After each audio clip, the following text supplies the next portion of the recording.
ભરતભાઈ ઠક્કર, મંત્રી ગુજરાત કોંગ્રેસ. શું રજૂઆત હતી આજની?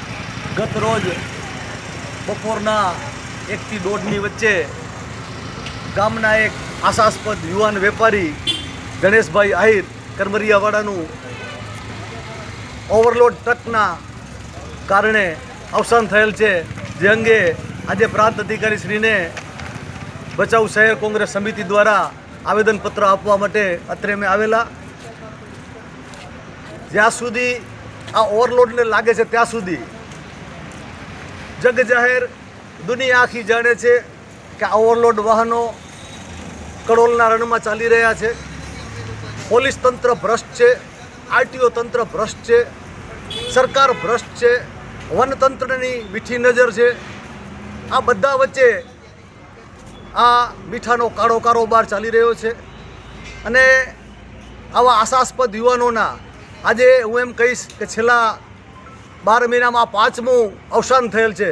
એ દુઃખદ છે અને આ ઘટનાને અમે અહીંયાથી વખોડી કાઢીએ છીએ અને સરકાર પાસે માંગણી કરીએ છીએ કે તાત્કાલિક અસરથી આવા કાળા કારોબાર કરતા કારોબારીઓ સામે પગલાં લે.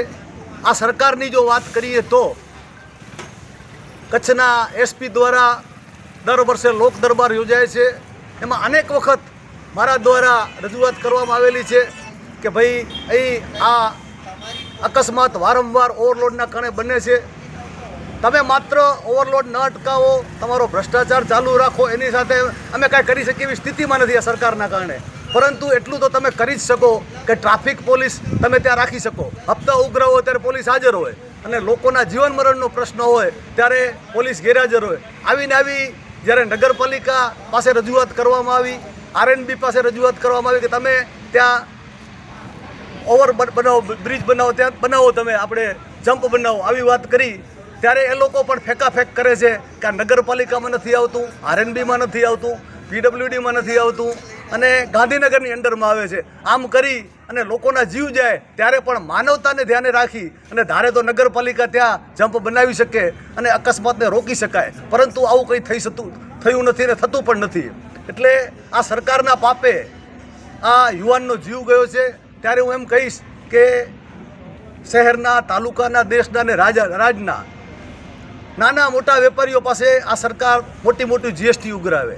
જ્યારે આ રણચોરો છે એના સામે પગલાં ન લે અને કાયદેસર જે લોકો મીઠું પકાવે છે એ અગરિયાના નામે પકાવે છે કે અગરિયાને અમે રોજી દઈએ છીએ. ખરેખર એમાં અગરિયાને તો માત્ર 150 રૂપિયા જ મળે છે અને 1150 ભાવે મીઠું વેચે અને 1000 રૂપિયા જેવો ટને દલ્લો જે કમાય છે આ કાળા કારોબારીઓ.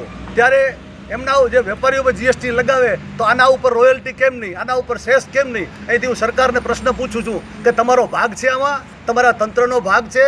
તમારા પદાધિકારીઓનો ભાગ છે? મને મળેલ માહિતી મુજબ પશ્ચિમ કચ્છમાં ભાજપના આગેવાનને 36,000 એકર મીઠાની જમીન મીઠું પકાવવા આપવામાં આવી છે. ત્યારે અત્રેથી હું આ ઘટનાને વખોડું છું અને લોકોના જીવન મરણનો પ્રશ્ન છે. ત્યારે અમે આ પ્રાંત અધિકારી પાસે આવેદનપત્ર આપ્યું છે અને તાત્કાલિક અસરથી જો સરકાર આ બાબતમાં પગલાં નહીં લે, જે લોકોના જીવો જઈ રહ્યા છે, ત્યારે જો પગલાં લેવામાં નહીં આવે તો આગામી સમયમાં કોંગ્રેસ પાર્ટી દ્વારા જલદ કાર્યક્રમો આપવામાં આવશે. માં motor driving, safe and sure driving. Driving એ શોખ સાથે આપની મોટી જવાબદારી પણ છે. અમારા ઇન્સ્ટ્રક્ટર દ્વારા સચોટ અને સરળ માર્ગદર્શન. આપની રોજની તાલીમની માહિતી મેળવીને શું અધુરાશ છે એના ઉપર પૂરું ફોકસ કરાય છે.